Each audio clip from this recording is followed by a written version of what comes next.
¿Cuál es el legado que deja el Papa Francisco? ¿Qué expectativas se abren en la Iglesia sobre el cónclave que se va a celebrar y va a definir al nuevo sumo pontífice de la Iglesia Católica?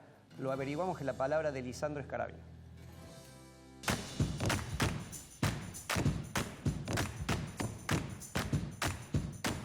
Nos dejó el Papa Francisco.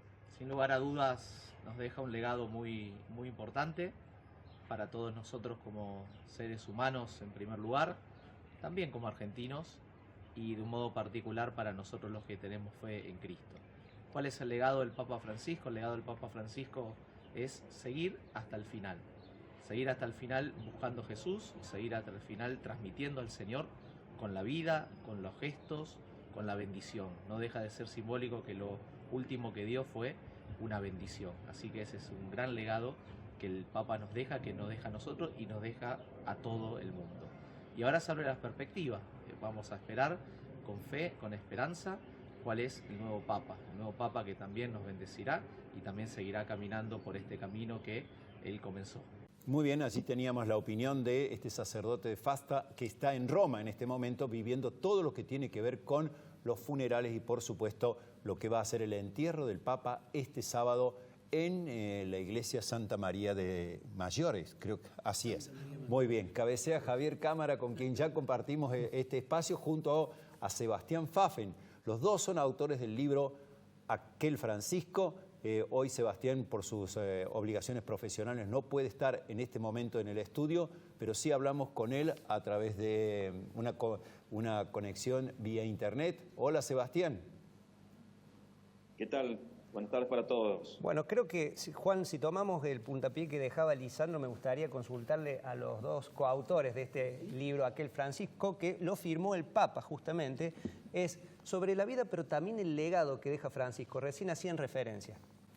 Bueno, ¿qué tal? Hola Javier, ¿cómo andas? Hola Seba, un gusto escuchar. Bueno, yo creo que el primer legado, el sacerdote estuvo muy acertado, ¿no? La sorpresa de verlo trabajando hasta el último segundo de su vida. Sí. Era un hombre muy inteligente. Si hay algo que sobresale de su inteligencia, no me cabe la menor duda que era consciente que estaba transitando las últimas horas de su vida y eligió pasarlas celebrando con los presos el lavado de los pies dentro de la Semana Santa, de la celebración de Semana Santa, y después lo más cerca posible de los fieles en la Plaza de San Pedro.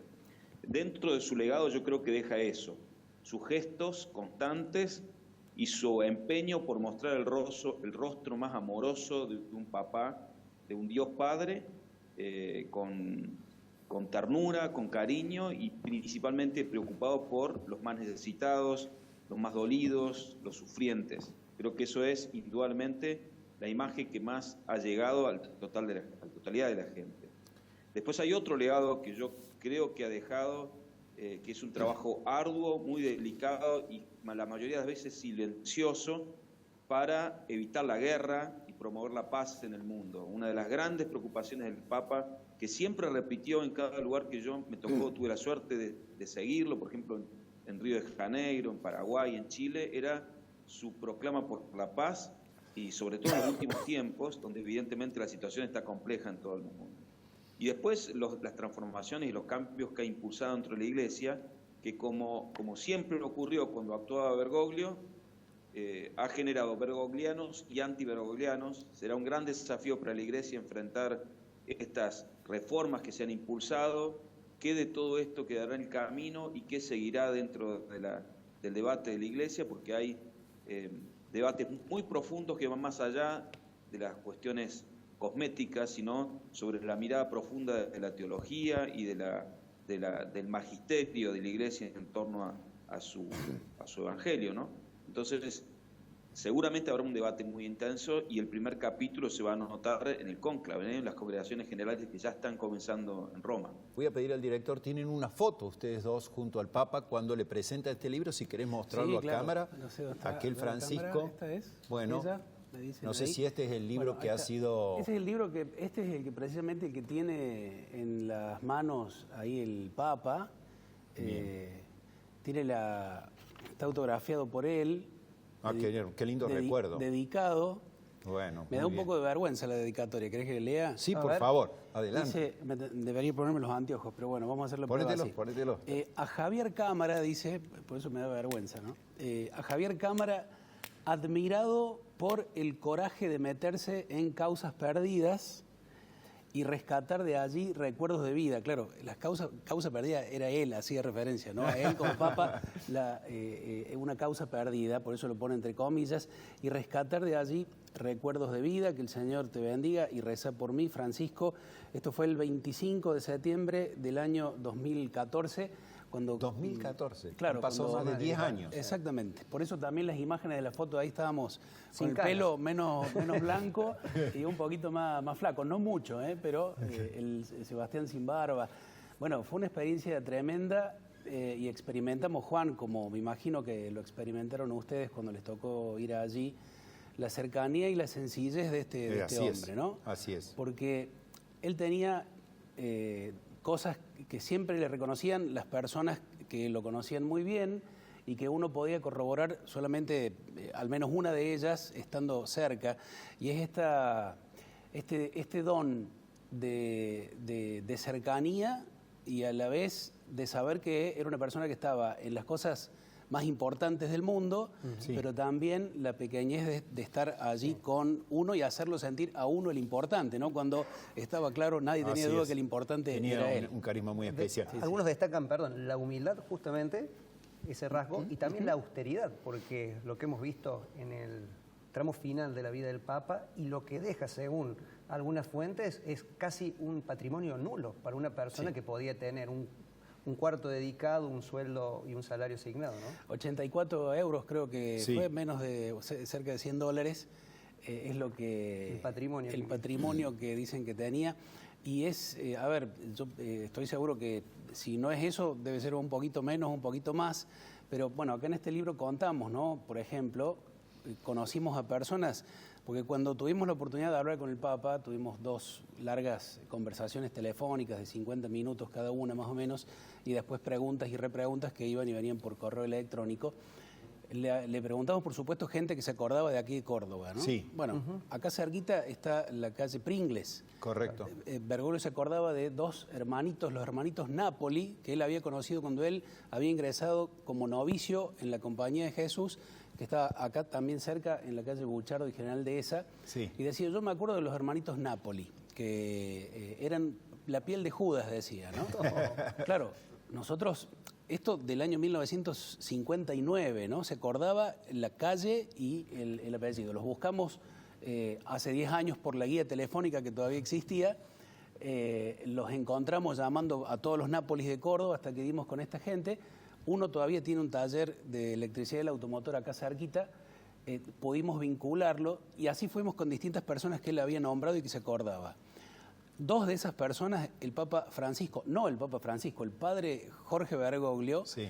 les ayudó a comprar su casa, nada más y nada menos. En un caso puntual, Es decir, que con las remuneraciones que recibía. es que no recibía remuneraciones, Juan, ese es el tema. La gente que lo quería, en este caso puntual, en estos 2 casos, gente que él había conocido en Alemania cuando estuvo un tiempo estudiando, a hacer la tesis, no le terminó la tesis, pero estuvo allí, le mandaron, por ejemplo, $12.000 en el año 91, y con eso le compró una casa en Barrio Talleres, donde yo estuve, a la persona que vive todavía allí en esa casa. Qué bárbaro. Él, digamos, le compró la casa porque este hombre vivía en Bajo Pueyrredón y como no tenía dónde ir, Exacto. le compró. Lo mismo le pasó a Irma Peralta, la prima de este hombre que también trabajaba con los jesuitas, ¿no? Digo, es un hombre que lo dio todo y se dio todo él mismo, ¿no? Y me parece que por eso lo que vimos en estos días fue que la gente lo entendió a esto finalmente Sí. y lo valora como es, ¿no? Le quiero preguntar a Sebastián, que está en conexión por Zoom, bueno, alguna reflexión también sobre lo que comentaba Javier del libro, pero si crees, pensando a futuro, que con el correr de los días y de los años la figura del Papa se va a agrandar a raíz de todos estos gestos que se van conociendo. Sí, yo creo que sí, sobre todo para nosotros, porque ya no va a tener sentido perder el tiempo como se perdió en estos últimos 10 años, tratando de descubrir en cada palabra de Bergoglio alguna lectura política partidaria o económica Correcto. referida a nuestro país. Yo creo que hemos perdido Exacto. mucho tiempo, Los tratando de argentinos hacer perdimos tiempo en lecturas eso, sí. inadecuadas, o usando categorías equivocadas para analizar sus palabras, porque era como que trataban de describir un partido de fútbol con la teoría de la relatividad, más o menos. Porque muchas veces el Papa hablaba, por ejemplo, frente a los obispos en Chile, me ha tocado a mí, hablando de cuestiones muy particulares, y se tituló que había criticado a Cristina o que estaba en contra de Macri. Correcto. Y la verdad que no tenía nada que ver, estaba hablando de otra cosa.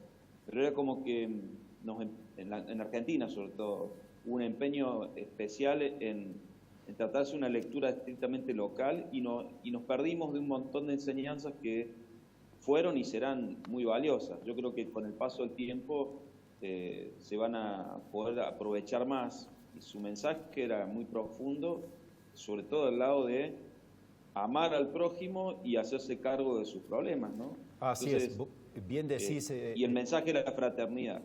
Exacto, bien decís, un mensaje profundo de la fraternidad por los más humildes, desposeídos y, como bien decías, sufrientes. Sebastián Pfaffen, sabés que estás en medio de unas obligaciones profesionales, así que te agradecemos la conexión por tu tiempo. Por supuesto, vamos a seguir conversando con Javier Cámara y con vos en otra oportunidad, porque se inicia el proceso de la elección del nuevo Papa. Gracias por atendernos en medio de tus obligaciones, Sebastián. Muchas gracias a ustedes, cariños. Bueno, gracias, Sebastián. Yo te quiero preguntar, Javier, Sí, claro. a raíz de la cercanía que tuvieron con el Papa, ¿por qué crees que no pudo venir a Argentina? Sebastián recién mencionaba toda esta grieta política que en algunos casos, bueno, ha sesgado la opinión sobre la figura del sumo pontífice. Pero ¿por qué no pudo venir, que es algo que muchos argentinos le facturan, por así decirlo? Sí, y a lo mejor tienen razón los argentinos, ¿no? De facturarle, porque todos nos quedamos con las ganas. La expectativa, claro. Mucha gente sencilla que, claro, no pudo ir a Roma nunca y verlo al Papa, y de un corazón sincero sale ese reclamo. Y un poco abonando esto que vos señalabas, él no pudo, pero tampoco quiso. A ver, él quería venir, pero su discernimiento de la situación que Argentina pone a los argentinos aquí adentro y afuera, lamentablemente ha hecho que la grieta esta la importemos y la tengamos como si fuera una propiedad o un... ¿cómo decir? Un rasgo distintivo. Exactamente, un rasgo cultural lamentable, ¿no? Trágico, porque es lo que ha hecho, por ejemplo, que hoy los argentinos estén reconociendo, como recién manifestaron ustedes, como han hecho algunos otros colegas y mucha gente, que nos perdimos un montón de la riqueza inmensa que tenía este hombre inconmensurable, que el mundo casi siempre ponderó y que nosotros sí, no, ¿no? Correcto. Y Javier, en ese sentido, me da la impresión que también se habla, no sé si esto es real, dado tu conocimiento que has tenido de la iglesia allí, un poco más cercana que muchísima gente, se habla ahora de una grieta entre conservadores que quieren un papa más centrado en los temas de la fe, de la doctrina, etcétera, quizás como era el ejemplo de Ratzinger, el papa anterior, o un papa también más, entre comillas, progresista, es decir, que camine la calle, más en contacto, como bien decía Sebastián, con los más dolidos, los más necesitados, los más pobres.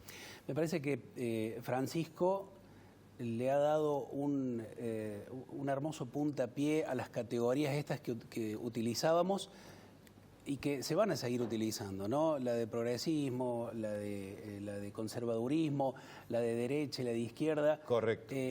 Él en su vida siempre, ¿no? Los que lo conocían bien desde antes de que fuera famoso decían, este hombre es un hombre del Evangelio, es decir, las categorías, uno un día lo va a encontrar en un lugar más cercano al progresismo y en otro día más cercano al conservadurismo según los temas. Porque era un jesuita, los jesuitas les enseñan a discernir sobre la realidad, sobre todo.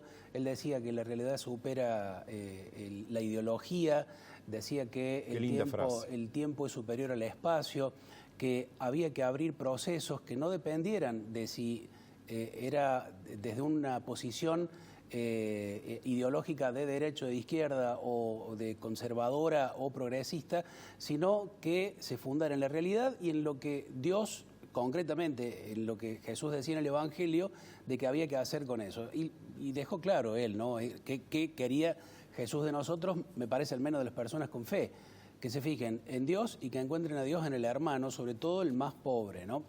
Claro, le dijeron El más pobrista, necesitado, exacto. le dijeron pobrista, le dijeron comunista. Comunista incluso, correcto. Creo que la realidad ha dejado claro que su mirada no era ideológica, nunca lo fue, sino estrictamente personal y evangélica de las personas, ¿no? Bueno, para cerrar, se abre Sí. una nueva etapa en la Iglesia, por lo que vemos un desafío también por el legado que ha dejado el Papa Francisco. Muchos hablan también de visualizar la película Cónclave para entender el proceso de designación, las complejidades y, como también en alguna entrevista dio a entender Francisco, también hay como una especie de puja entre sectores Sí, internos sí, de la Iglesia, de rosca y demás. Sí, siempre la ha habido, ¿no? Incluso el propio Bergoglio decía, hablando ya de los argentinos, dice, se reúnen dos argentinos y ya surge una interna. Bueno, podemos decir que en realidad las particularidades de la humanidad siempre nos posicionan en distintos lugares, en distintas miradas, pero me parece que en este cónclave está este otro condimento muy claramente puesto. No creo que nadie en la Iglesia se anime hoy a votar por una persona que no esté de acuerdo con la frase, por ejemplo, todos, todos, todos. Es decir, Claro. que la dijo Bergoglio con mucha claridad, así es. en la Iglesia hay lugar para todos, todos, todos. Entonces, no hay que ser una aduana para decir, no, mira, vos no sos de la Iglesia por tal y tal cosa. Sí. Eso los que en algún momento entendíamos que éramos grandes fieles de la Iglesia, pero sin embargo teníamos una rigidez absoluta y mental y juzgábamos a los demás. Este Papa dejó clara que no tiene que ser así. Y dos cositas más puntuales que tienen que ver con de los 133 cardenales, digamos, electores, claro, correcto. que tienen menos de 80 años y que por lo tanto van a votar al futuro Papa y de los cuales va a salir el futuro Papa, de cada 5, 4 fueron elegidos por Bergoglio. Bien. De cada 5, 4. O sea, digo, es una mayoría de cercanía Ideológica. Sí, o ideológica o de mirada, ¿no? De mirada, la Iglesia, sí, me parece. Desde la fe a lo que tiene que ser la doctrina. ¿Qué tiene que ver con esto? Bien. Me parece que eso va a marcar una tendencia grande de por sí. No va a quitar que haya quienes quieran tener posicionamientos de otro lugar, porque además el Papa entendió y enseñó eso, ¿no? Que había que escuchar siempre todas las voces y discernir según la voluntad de Dios. Así que desde la fe creemos que el Espíritu Santo va a volver a actuar. Nos sorprendió con Bergoglio, ¿por qué no va a sorprendernos nuevamente con el nuevo Papa? Bueno, muy bien, te agradecemos tu participación. Sabemos también que has dejado tus actividades profesionales en la Universidad Católica de Córdoba, en las radios María y Continental. Así que gracias, Javier, por tu tiempo, por estar acá, por hablar de estos temas. Y como digo, vamos a seguir hablando porque no solamente viene la elección del nuevo Papa, sino también lo que van a ser sus enseñanzas o la doctrina para la Iglesia Católica. El agradecido soy yo, muchas gracias.